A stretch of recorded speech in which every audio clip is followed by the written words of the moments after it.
Wait any longer.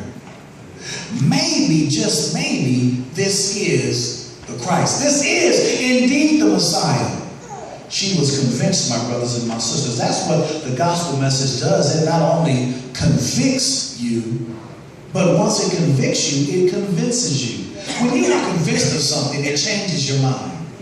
When you're convinced of something, watch this, y'all, it changes the way that you look, and it changes the way that you live. Come on, y'all, go with me here today. Think about it. When something has truly convinced you, when your mind, when you've been convinced of something or by something, it affects you. It changes you. When you've been infected, there is a change and a transformation that takes place.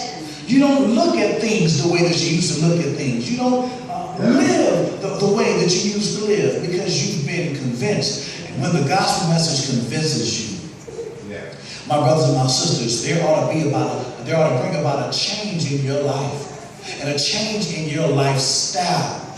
Something ought to be different. People ought to see and people ought to sense some change in your life. Because the gospel message, the Christian story is contagious. And when it infects you, it brings about conversion. Ultimately, it brings about conversion. First of all, it brings about conviction by the piercing pricking of your heart. It brings about convincing by the permeating of the heart. But it brings about, lastly, conversion by what the heart produces. My brothers and my sisters, once you have been converted, see, you've already been convinced. You got convicted.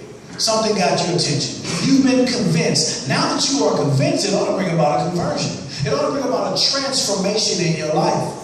And that transformation ought to be evident by other people because they see and they sense. It ought to be evident by other people, my brothers and my sisters, because of what the heart produces. The Bible says, and they ought to know you by the fruit that you bear.